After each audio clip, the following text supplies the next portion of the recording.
bring it back to its own glory. So Haggai was seeing the literal temple.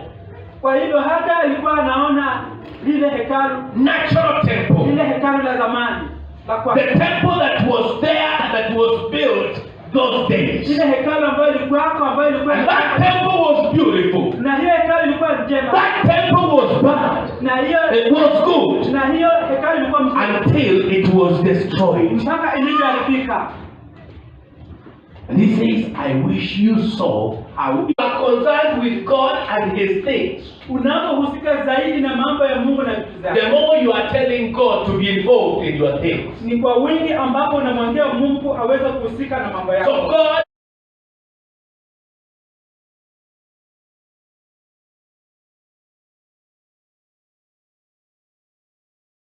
passage I will read from the book of Kings, chapter number 2 Kings, chapter number 12.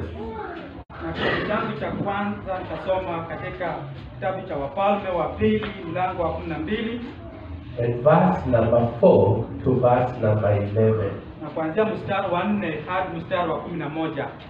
2 Kings, chapter number 12. And he says, and Jehoashi said to the priests, all the money of the dedicated things that is brought into the house of the Lord, even the money of everyone that passeth the account, the money that every man is set at, and all the money that cometh into any man's heart to bring into the house of the Lord, let the priest take it to them, every man of his acquaintance, and let them repair the breaches of the house wheresoever any breach shall be found. But it was so that in the 23rd year of King Jehoashi, the priests had not repaired the breaches of the house. Then King Jehoashi called for Jehoiada the priest and the other priests and said unto them, why repair ye not the breaches of the house? Now therefore receive no more money of your acquaintance, but deliver it for the breaches of the house. And the priests consented to receive no more money of the temple, neither to repair the breaches of the house. But Jehoiada the priest took a chest and bored a hole in the lid of it, and set it beside the altar on the right side, and one cometh into the house of the Lord. And the priest that kept the door put thereon all the money that was brought unto the house of the Lord. And it was so, when they saw that there was much money in the chest, that the king's scribe and the high priest came up, and they put up in bags and told the money that was found in the house of the Lord, and they gave the money being thrown into the hands of them that did the work, that had the oversight of the house of the Lord, and they laid it out to the carpenters and the builders that brought upon the house of the Lord, and to mason and hewers of stone, and to buy timber and wood stone to repair the breaches of the house of the Lord, and for all that was laid for the house to repair it.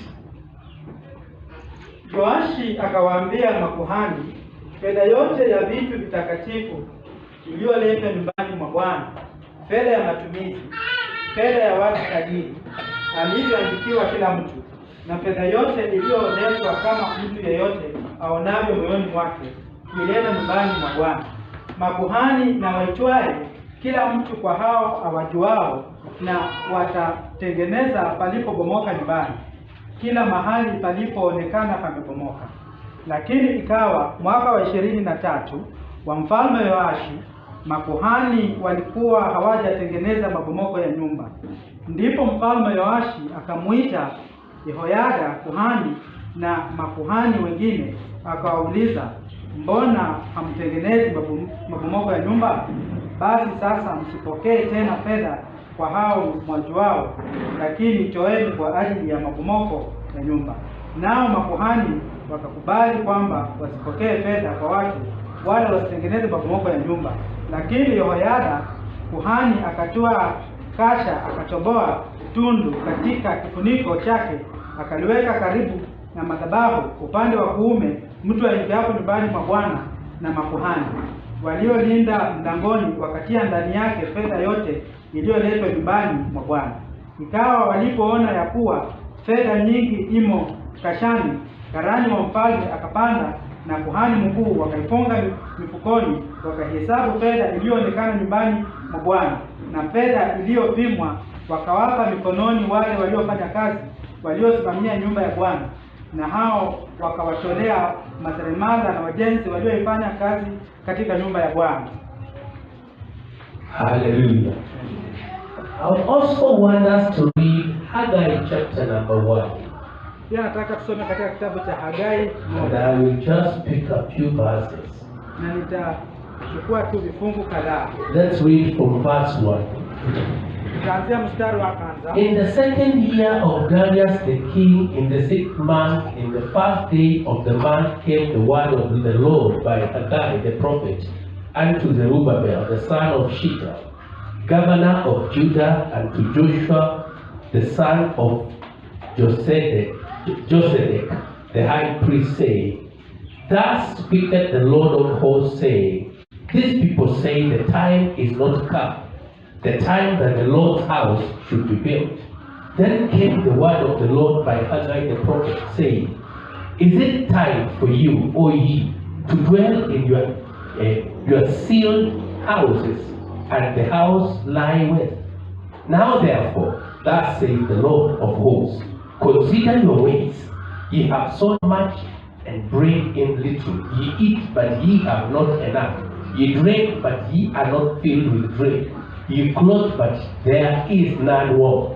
And he that earneth wages to put it in a bag with holes. Thus saith the Lord of hosts, Consider your ways.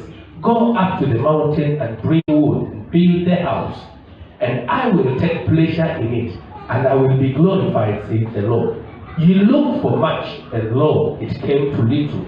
And when you brought it home, I did blow upon it. Why, says the Lord of hosts? Because of my house that is west, and he ran every man unto his house. Nasoma kitabu cha Hagai kwanza kale.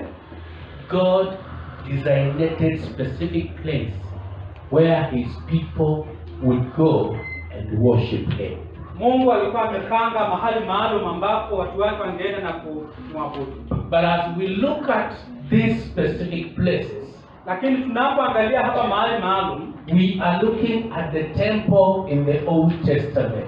Tunaangalia katika hekalu katika Agano la Kale. And even in the New Testament, God has designated places where his people should go, meet together, have fellowship, and even worship him in that place. Na hata katika Agano Jipya, Mungu ametengeneza mahali maalum ambapo watu wake wanaweza kwenda kufanya ibada na kushiriki na yeye. So you are the temple. Kwa hivyo wewe ni hekalu. I am a temple. Pia mimi ni hekalu. These temples come together at a place to worship God. Hizi hekalu zote zinakuja pamoja, mahali pamoja ili kuweza kumwabudu Mungu. So today we are going to look at this designated place. Kwa hivyo siku ya leo tunaenda kuangalia hapa mahali ambapo pamepangwa. So we see Haggai is talking to the Israelites. Kwa hivyo tunamwona Hagai akinena na wana wa Israeli. He is telling them, look here. Anawaambia angalieni hapa. You are not concerned of the house of God. Nyinyi hamjihusishi na nyumba ya Bwana. That is why it doesn't go well with you. Na ndio kwa maana mambo hayaendi vyema nani. He is talking to the Israelites. Anaongea na wana wa Israeli. Remember, nakumbuka, we are the Israelites of the New Testament. Sisi ndio wana wa Israeli wa Agano Jipya. The more you is concerned with his worship, kwa hivyo Mungu anahusika sana na ibada yake. God is interested in worshiping him. Mungu anataka sana kumwabudu. And in any case, Na hata hivyo, when you read the book of Exodus, unaposoma kitabu cha Kutoka, the Israelites are taken from that nation of bondage. ya wana wa Israeli wanatolewa katika ile taifa la ufungwa. They are taken out of Egypt. Wanatolewa Misri. But they are told something that we normally don't get to understand.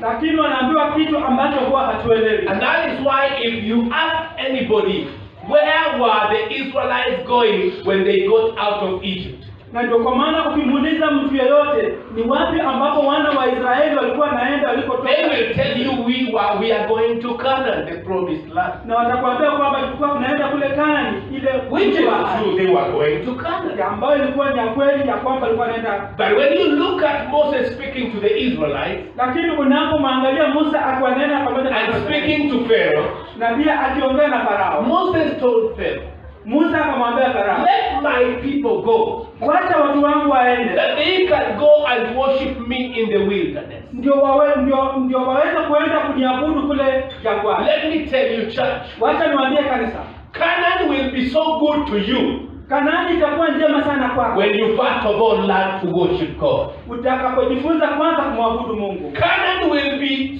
so beautiful to you. Kanaani itakuwa njema mzuri sana kwako. Canaan will be so good to you.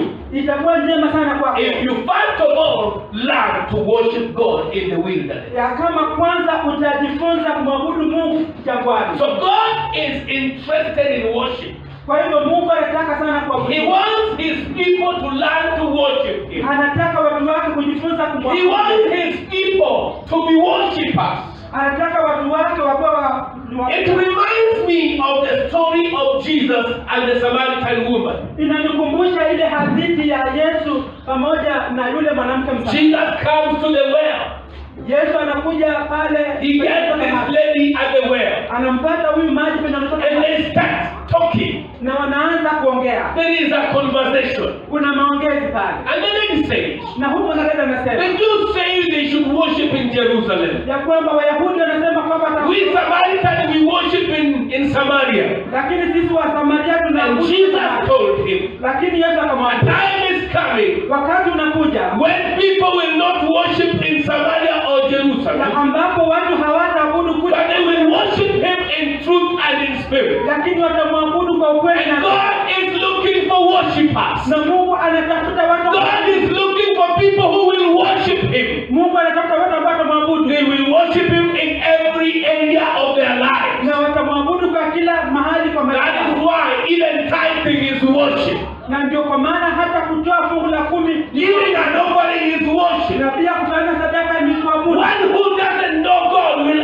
argue over it. Yule ambaye hamjui Mungu atapingana. I have seen people arguing over tithing. Nimeona watu wakipingana kuhusu. I have seen people arguing over offerings. Nimeona watu wakipingana kuhusu. They even say pastors are eating the money. Na hata hivyo wanaenda kusema kwamba there is no problem.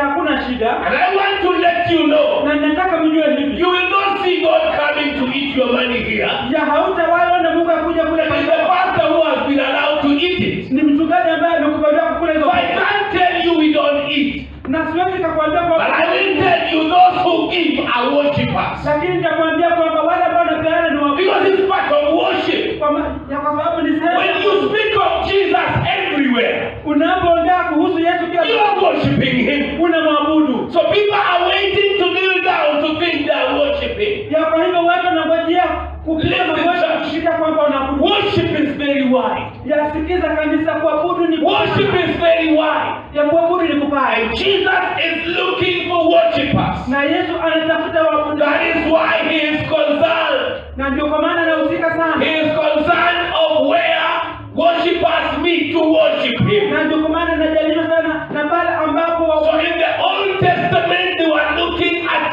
that natural place where they would go and worship. Kwa hivyo katika Agano la Kale wanaangalia pale mahali pa asili ambapo wangeenda. In the New Testament they are looking at both. Lakini katika Agano Jipya wanaangalia kila mahali. They are looking at this temple. Wanaangalia katika hili hekalu. And they are looking at this temple. Na pia wanaangalia katika hili hekalu. Both are important. Na zote ni za muhimu. In the Old Testament, katika Agano la Kale, the natural temple was important. ile hekalu. In the New Testament, Lakini katika hekalu jipya, all temples are important. lakini hekalu zote ni za muhimu. So as we take care of this temple, Kwa hivyo tunapochunga hekalu we hili, are also to be concerned with this temple. na pia lazima tuhusike na hili. And this is what I'm going to deal with. Na hii ndio ambayo naenda kuambia. He says, and they brought together resources. Anasema wakaleta pamoja rasilimali. They wanted to do something on the temple that had been broken down. Walikuwa wanataka kufanya kitu kwa lile hekalu ambalo lilikuwa limebomoka. Now, this is what happened. Hiki ndicho ambacho kilifanyika. When Jerusalem was invaded, Wakati ambapo Yerusalemu ilikuwa the imevamiwa, enemies destroyed everything. maadui waliharibu kila kitu. They destroyed the temple. Waliharibu hekalu, They destroyed the walls. waliharibu ukuta. Everything was affected. Kila kitu kiliharibiwa. Now, when we look at the book of Nehemiah and the book of Ezra, Tunapoangalia katika kitabu cha Nehemia na kitabu cha Ezra, we see a concern to the wall, tunaona kuhusika na hii ukuta, and we see a concern for the temple. na pia tunaona kuhusika na hekalu. In other words, worship was supposed to be restored in Jerusalem, Kwa maneno mengine, ibada ilikuwa irejeshwe kule and Yerusalemu, security was also supposed to be taken care of. na pia usalama ulikuwa uzingatiwe. So we see God giving people a burden to work on these things. Kwa hivyo tunamwona Mungu akiwapea watu mzigo wa kuweza kufanyia hizi vitu. God is concerned with worship. Mungu anahusika sana na kuabudu. He is concerned with what happens with this temple. Anajalisha sana na kila ambacho kinatendeka katika hekalu. Listen, church, what happens with this temple Sikiza kanisa, kila ambacho kinafanyika katika hekalu hili is what happens to this temple worship to God. kama kile ambacho kinafanyika kwenye hekalu hili linamwabudu Mungu. Are we using our bodies to glorify God? Je, tunatumia miili yetu kumtukuza Mungu? And God is so much concerned. Na Mungu anajalishwa sana. And He is also concerned with what happens in this fellowship. Na pia anahusika sana na kile ambacho kinatendeka katika ushirika. And He wants always to make where His people meet very beautiful. Na kila mara huwa anataka sana kufanya pale mahali ambapo watu wake wanakutana. So He's talking about repairing the temple. Kwa hivyo anaongea kuhusu kurekebisha. They raised resources to repair the temple. Wakatengeneza rasilimali za kutengeneza hekalu. They raised resources to make the temple look well. Wakachangisha rasilimali za kufanya hekalu kuangalia vyema. And that is what we read in the book of 2 Kings. Na hicho ndicho ambacho tunasoma katika kitabu cha Wafalme. But I want us to look at a few things as we consider repairing the temple. Lakini nataka tuangalie kwa mambo kadhaa tunapoangalia kurekebisha hekalu. Number one, prayer was very necessary. Na kwanza, maombi ilikuwa inahitajika sana. As we start working on this thing tomorrow, Tunapoanza kufanya kazi katika hili, prayer is very important. maombi ni muhimu sana. Prayer is needed. Maombi yanahitajika. They prayed as they were working on the temple. Walikuwa wanaomba walipokuwa wanaifanyia kazi Let's hekalu. read together Nehemiah chapter number 4 verse 9. Wacha tusome pamoja kitabu cha Nehemia 4:9. Nehemiah chapter 4 verse 9. He says, nevertheless, we made our prayer unto our God and set a watch against them day and night because of them. Nehemiah chapter number 4 verse 9.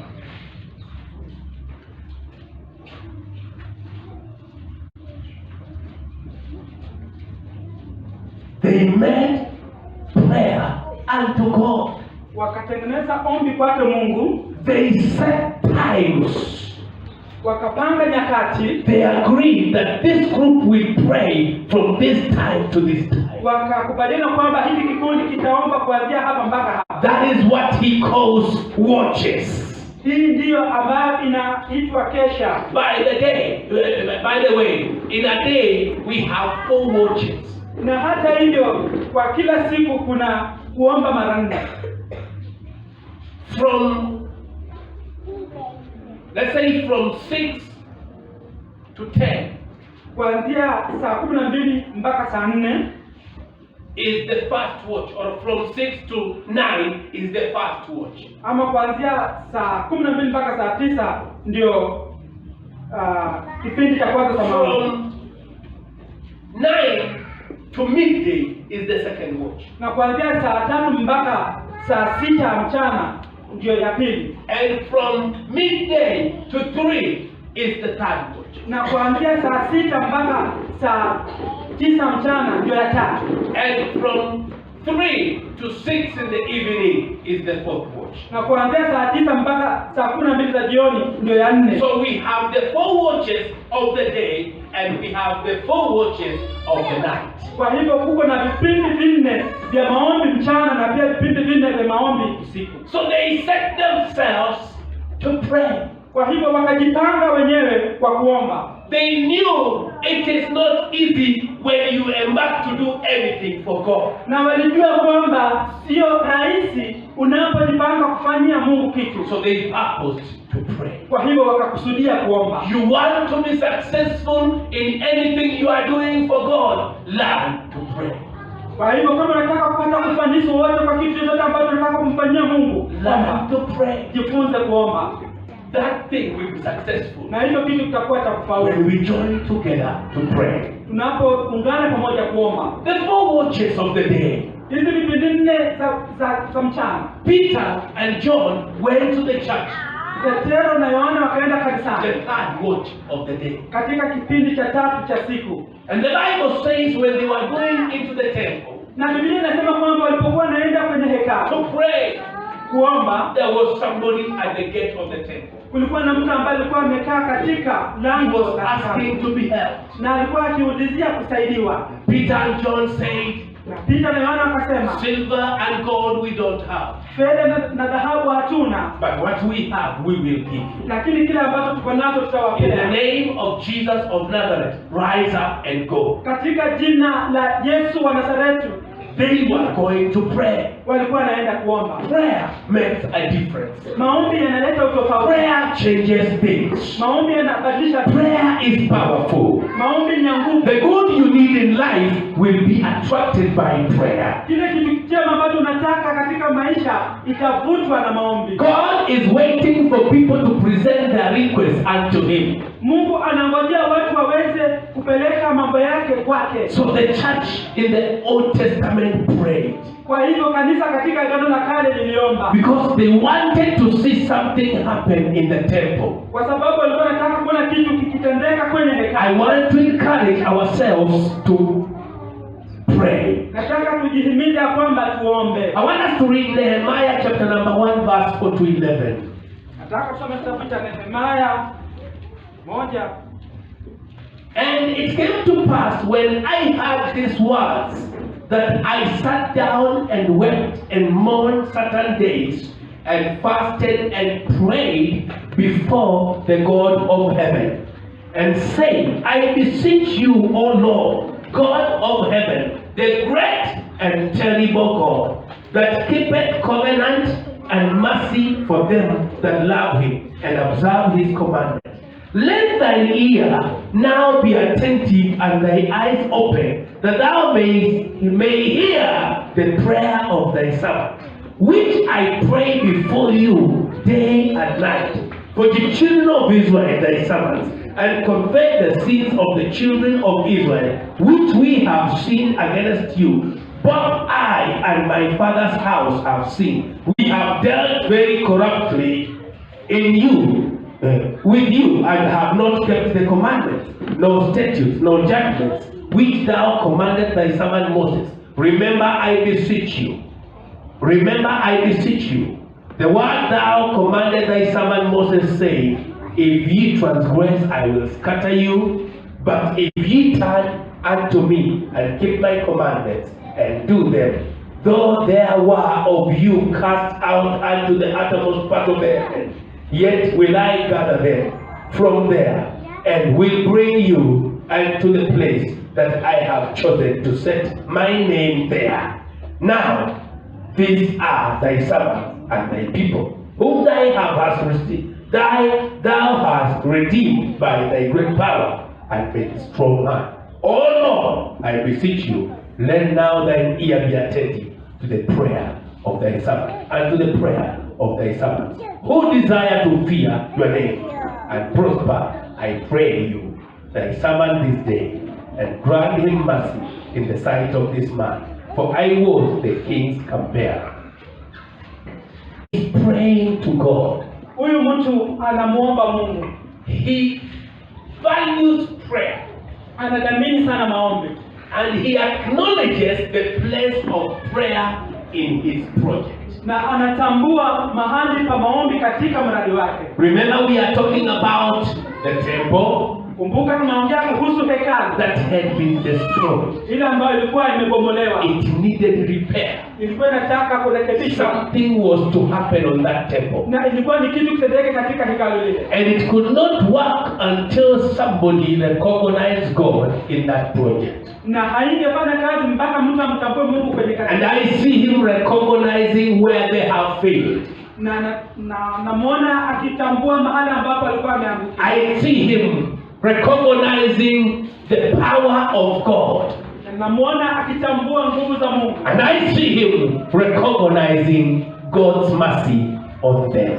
Na pia namuona akitambua rehema za Mungu. He says, have mercy on us. Anasema kuwa na rehema kwetu. He says, you are powerful and mighty. You can do anything. Anasema kwamba wewe ni mkuu na uko na nguvu na unaweza tenda chochote. He was interested to see the temple come back to his glory. Alikuwa anataka sana kuona lile hekalu likuja katika utukufu wake. That is why when you read the book of Haggai, na ndio kwa maana unaposoma kitabu cha Haggai, Haggai says, I wish you saw this church when it was in the former days. Na Haggai anasema kwamba nadhani ungeliona kanisa hili lilipokuwa katika siku zake za mwanzoni. The temple had been destroyed. Lile hekalu lilikuwa limeharibiwa. But they wanted to watch. Na anasema kwamba nadhani ama naishi kwamba mngelione jinsi God loves good things. Mungu anapenda vitu vizuri. God loves good things. Mungu anapenda vitu vizuri. Then Haggai says, Alafu Haggai anasema, how will you have a good house and enjoy when the temple of God is in that state? Na Haggai anauliza, je, utakuwaje na nyumba nzuri na hekalu ya Bwana iko katika ile hali ambayo iko? When you read chapter 2, unaposoma sura ya pili, you find that the hearts of these people were starved. Utapata kwamba mioyo ya hawa watu ilikuwa imekwama. It was starved. The heart was starved to do the work. Ya ile mioyo yao ilikuwa imechochewa kufanya ile kazi. I pray that we will join hands to do what we want to do. Na naomba kwamba tutaunganisha mikono yetu kwa. And I want to let you know that God is with us. Na nataka kujulisha kwamba Mungu ako pamoja na sisi. God is with us. Mungu ako pamoja na sisi. God is helping us. Mungu anatusaidia. Hallelujah.